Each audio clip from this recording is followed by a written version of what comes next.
దేవునికి స్తోత్రము. అనుదిన దేవుని వాక్య ధ్యానమనక ఈరోజు 2024 సంవత్సరము ఆగస్టు నెల 20వ తారీఖు.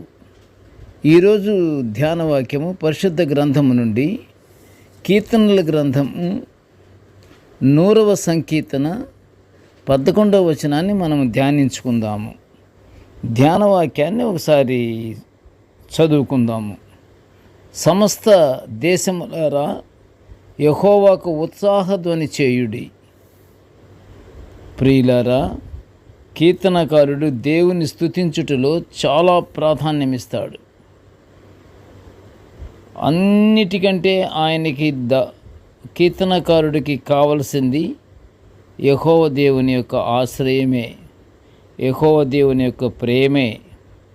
యెహోవా దేవుడు దావీదు రాజుగారికి ఒక కోట దుర్గము. ఆయన దేవుణ్ణి స్తుతించుటలో ఏదైనా వదులుకుంటాడు, కానీ దేవుని స్తుతించుట మాత్రం వదలనటువంటి పట్టుదల కలిగిన కీర్తనకారుడు రాస్తున్నాడు. ఏమని?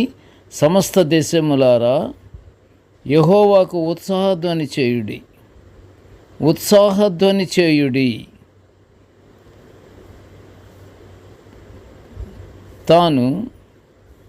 తాను ఒక్కడే స్తుతించుట కాదు, అన్ని దేశములు యెహోవాను స్తుతించాలని సెలవిస్తున్నాడు దావీదు మహారాజు. లోకమంతా అనేక జాతులు, అనేక వర్గాలు, అనేక తెగలతో నిండి ఉన్నది. అనేక మంది రకరకాల దేవుళ్ళు పేర్లతో ఆరాధించుకుంటూ జీవనం సాగిస్తున్నారు. ఏం చేస్తున్నారు? జీవనము సాగిస్తున్నారు. జీవనము కొరకే రకరకాల పేర్లతో ఆరాధించటాలు మొదలుపెట్టారు. అది అలాగా ఆరాధిస్తున్న వాళ్ళకి తెలుసు, మనసులో తెలుసు ఏది మంచో ఏది చెడు అని. అలాంటిది అనేక మంది దేవుళ్ళ పేర్లతో ఆరాధించుకుంటూ జీవనం సాగిస్తున్నారు. జీవనం కొరకు అలాంటివి చేస్తున్నారు. అందరికీ ఒక్కడే దేవుడు, ఆయనే యెహోవా దేవుడని కీర్తనకారుడు నొక్కి ఒక్కాణిస్తున్నాడు. మానవాళి దేవునికి స్వకీయజనముగా ఉండుట కొరకే ఐగుప్తు దేశములో నుండి, ఆ ఇనుప కొలిమిలో నుండి బయటకు రప్పించిన విషయాన్ని దావీదు గుర్తు చేస్తున్నాడు. ఇప్పుడు ప్రియ దేవుని బిడ్డలారా, ఐగుప్తు పాపమునకు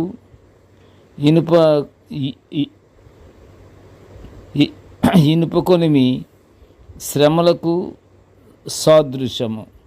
ఐగుప్తు అనగానే పాపమునకు, ఇనుప కొలుములు ఎందుకు? శ్రమలకు. ఇవి సాదృశ్యాలు.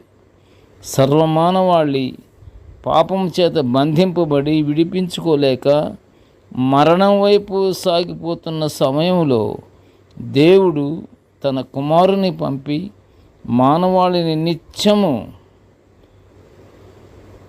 దేవుని స్తుతించుకుంటూ ఆ నిత్య మరణము నుండి తప్పించినటువంటి యెహోవా దేవునికి ఉత్సాహధ్వని చెయ్యాలని పరిశుద్ధ గ్రంథము సెలవిస్తుంది.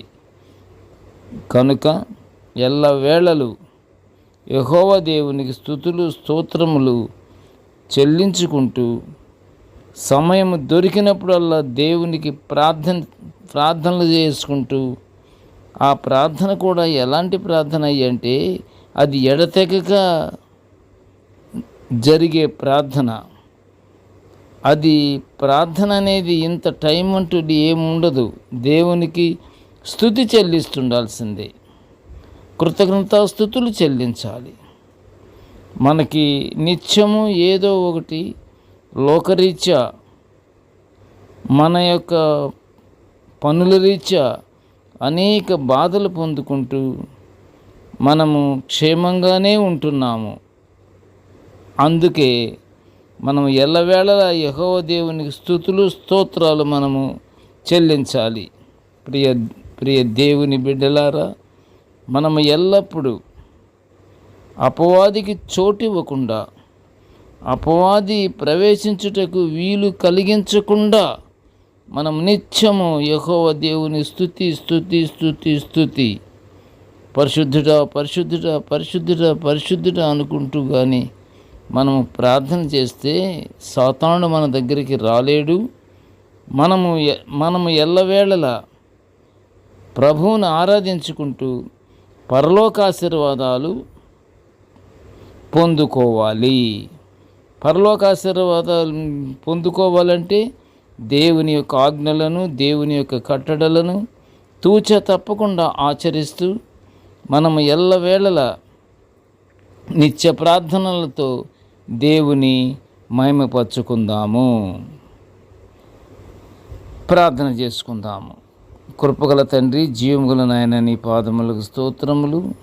తండ్రి, నేటి ధ్యాన వాక్యమును నాయన వినుచున్న ప్రతి బిడ్డను ఆశీర్వదించయ్యా. నీకు స్తోత్రాలు తండ్రి.